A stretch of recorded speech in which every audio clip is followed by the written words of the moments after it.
Gobolino, chat de princesse.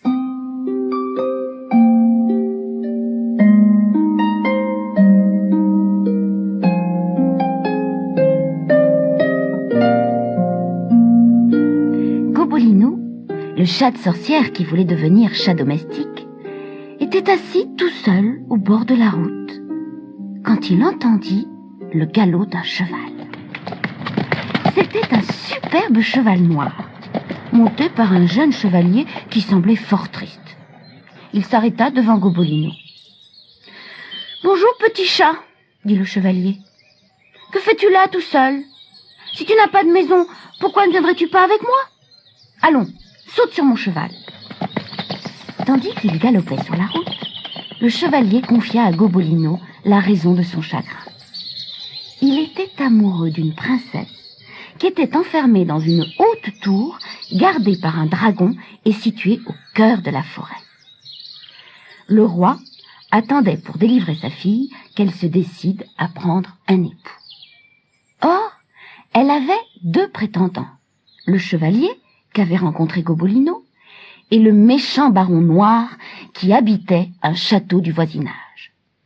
Mais la princesse tardait à se décider et ne voulait dire à aucun des deux prétendants qui elle préférait.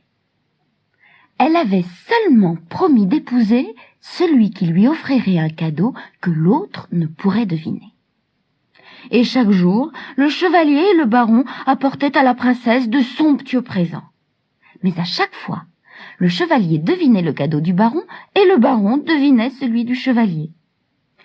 Aussi le chevalier, en voyant Gobolino au bord de la route, avait-il décidé de l'offrir à la princesse. Quand ils arrivèrent devant la tour, Gobolino eut très peur du dragon, mais celui-ci était vieux et paresseux et se contenta d'ouvrir un œil. Rosabelle, la servante de la princesse, leur ouvrit la porte. « La princesse est-elle seule ?» demanda le chevalier. « Oui, sire chevalier, le baron est passé il y a 1 heure. Il lui a apporté le plus beau jeu d'échecs que j'ai jamais vu. » Gobolino comprit pourquoi chaque prétendant devinait si facilement le cadeau de l'autre. La princesse était assise à son rouet, tout en haut de la tour. « Oh, quel adorable petit chat !» dit-elle en voyant entrer Gobolino. Celui-ci sauta sur ses genoux et se mit à ronronner aimablement. La princesse, toute joyeuse, remercia beaucoup le chevalier. « Que je suis heureuse de t'avoir, petit chat !» murmura la princesse quand elle fut seule avec Gobolino. « Je n'ai personne à qui parler, à part ma servante Rosabelle et le dragon paresseux.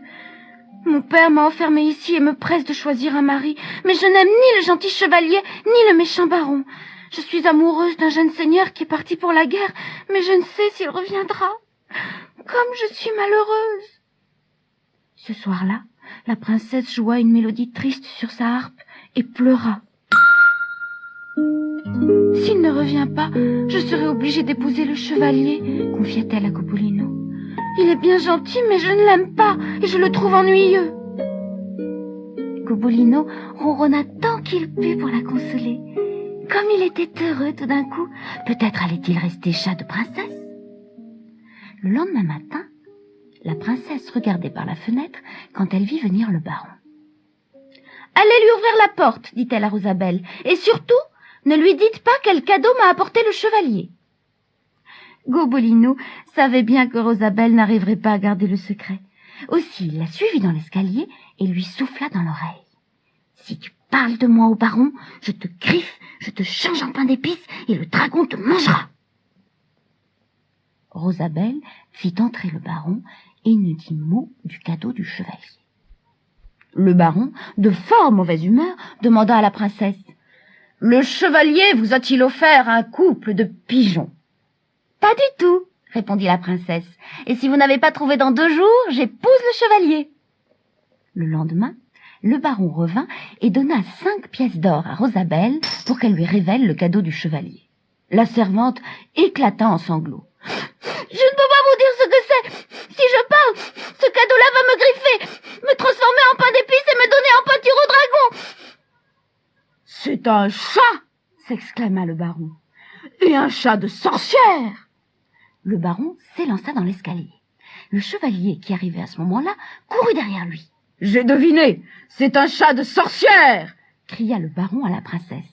« Il n'a pas deviné, Rosabelle a parlé !» rétorqua le chevalier. « Princesse, voulez-vous m'épouser ?» Avant même que la princesse ait pu répondre, le baron dégaina son épée et se jeta sur le chevalier. Mais pendant qu'il se battait, on entendit un cheval qui arrivait au grand galop. « C'est mon jeune seigneur !» s'écria la princesse qui s'était penchée par la fenêtre. Elle descendit l'escalier en courant et se jeta dans les bras d'un fringant cavalier.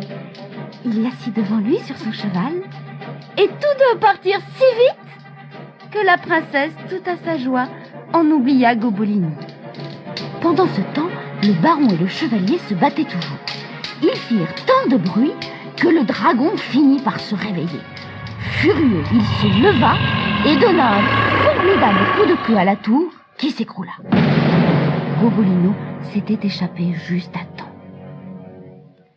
J'ai été chat domestique, chat d'exposition, chat de navire et chat de princesse, soupira-t-il. Ah, si seulement je pouvais redevenir chat domestique. Et il partit en trottinant dans la forêt, se trouver une nouvelle maison.